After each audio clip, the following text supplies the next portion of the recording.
I remember it like it was yesterday.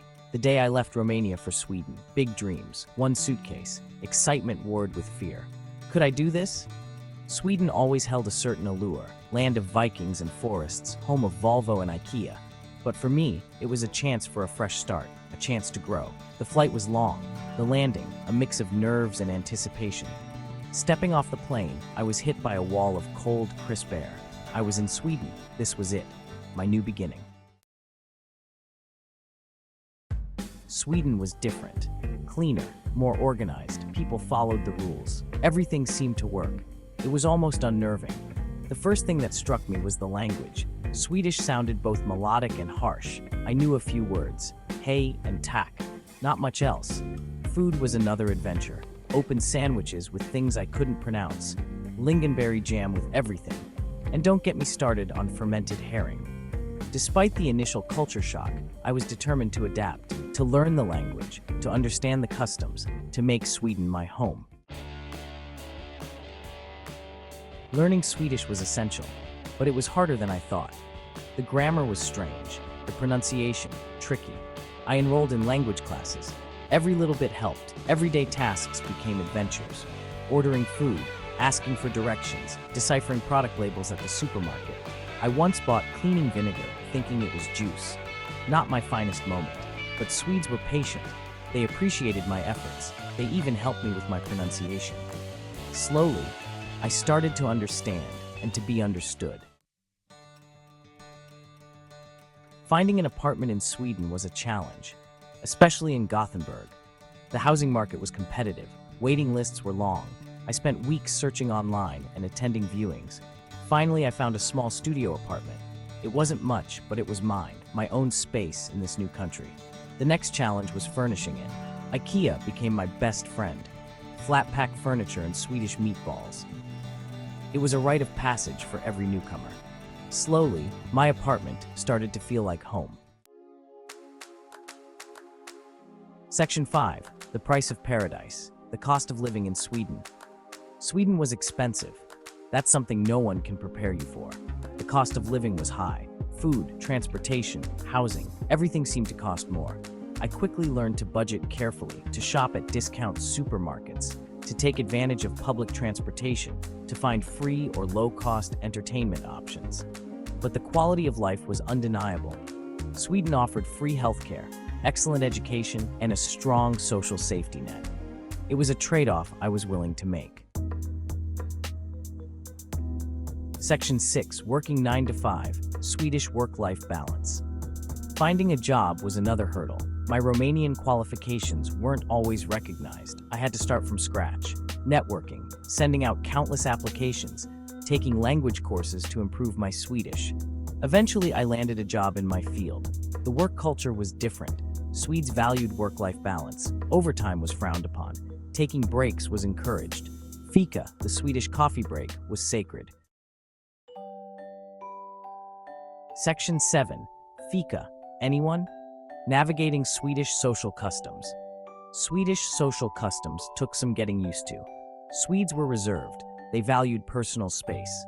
In public spaces, it was common to see people maintaining a respectful distance from one another. This wasn't rudeness, but a cultural norm that emphasized respect for individual boundaries. Small talk was kept to a minimum. Unlike in many other cultures where casual conversation is a way to break the ice, Swedes preferred to get straight to the point. This was especially true in professional settings where efficiency and clarity were highly valued.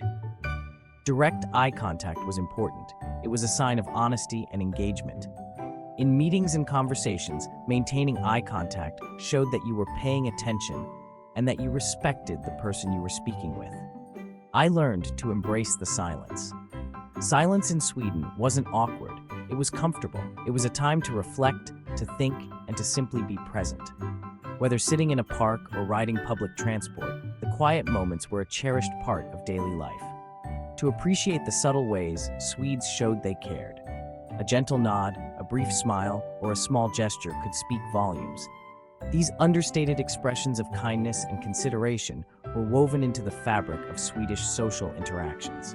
A shared cup of coffee, a thoughtful question. These moments were the heart of Swedish social life. Over coffee, people connected on a deeper level, discussing everything from daily life to profound topics. An invitation to a midsummer celebration. This was a highlight of the Swedish social calendar.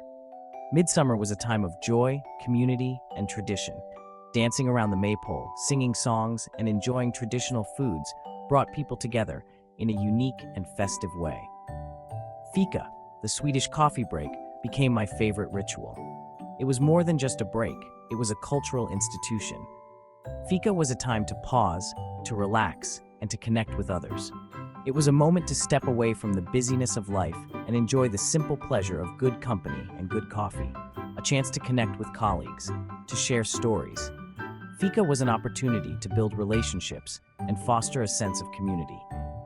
In the workplace, it broke down barriers and created a more relaxed and collaborative environment to indulge in cinnamon buns and strong coffee. The delicious pastries and robust coffee were a treat, but the real joy of Fika was the connection it facilitated. It was a time to slow down and savor both the flavors and the conversations. It was the perfect blend of work and pleasure. Fika encapsulated the balance that Swedes strive for in their daily lives. It was a reminder that taking time to connect with others and enjoy the moment was just as important as productivity and efficiency. Section 8. Finding my tribe, building friendships as an outsider. Making friends in Sweden was a slow process.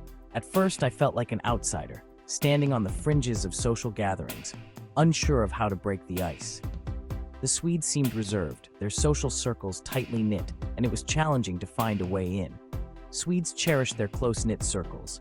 They valued deep, long-lasting friendships over casual acquaintances. This cultural trait, while admirable, made it difficult for newcomers like me to integrate. Breaking into those circles as an outsider wasn't easy. I joined language cafes, hoping to improve my Swedish and meet new people.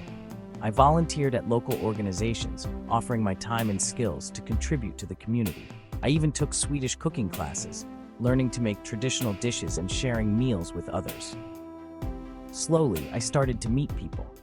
Each small interaction, each shared experience, helped me build connections. It was a gradual process, but with patience and persistence, I began to form meaningful relationships. People from all walks of life, Swedes and fellow expats. We came together, united by our shared experiences of living in a foreign land. We supported each other, celebrated our differences, and found common ground. We bonded over our shared experiences, the laughter, the stories, the moments of vulnerability. These were the building blocks of our friendships. The challenges of adapting to a new culture, the language barriers, the cultural misunderstandings, the moments of feeling lost and out of place. These struggles were real, but they also brought us closer together. The joys of discovering hidden gems in our adopted city. Exploring Stockholm together, finding quaint cafes, hidden spots, and beautiful sights. These adventures made us feel more connected to our new home. The comfort of finding a community in a foreign land. The sense of belonging, the feeling of being accepted and valued. These friendships became my anchor, helping me navigate the challenges of living in a new country and making Sweden feel like home. Section 9. A Romanian in Gothenburg, personal anecdotes and reflections. I remember my first midsummer celebration in Sweden. The long summer day, the flower crowns, the traditional dances around the maypole. It was magical. Another memory that stands out is my first time trying surströmming, the infamous fermented herring. Let's just say it's an acquired taste. I'm still working on acquiring it. These experiences, big and small, shaped my understanding of Sweden. They taught me about resilience, about embracing the unfamiliar, about finding humor in unexpected places. Section 10. The Swedish Soul, What I Learned About Myself and the World. Living in Sweden changed me. It challenged my assumptions, broadened my horizons, forced me to step outside my comfort zone. I learned to appreciate the beauty of simplicity, the importance of sustainability, the power of community, values deeply ingrained in Swedish society. Most importantly, I learned that home is not a place, but a feeling, a sense of belonging, of being accepted for who you are. And in Sweden, I found a piece of that home. Section 11. Looking ahead, embracing the Swedish experience. My journey as a Romanian in Sweden is far from over. There are still challenges, still things to learn. Every day brings new opportunities to understand the culture, the people, and the way of life here. The language, with its melodic tones, is still a puzzle I am piecing together. The customs, so different from my own, are slowly becoming familiar. Still adventures to be had.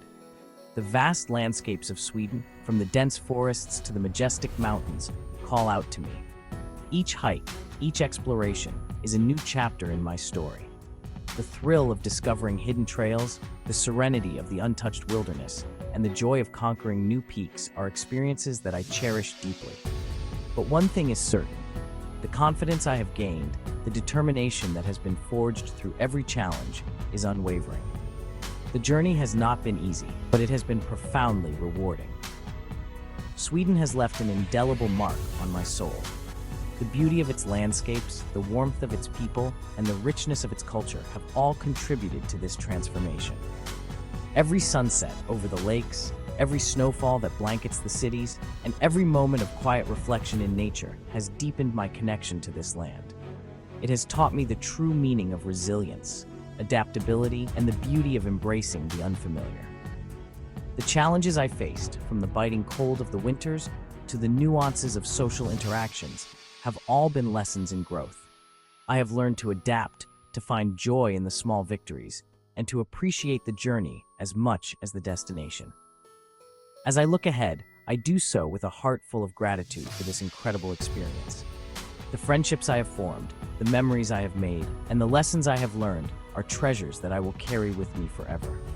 For the opportunity to learn, to grow, and to call this beautiful country my home, even if it's just for now.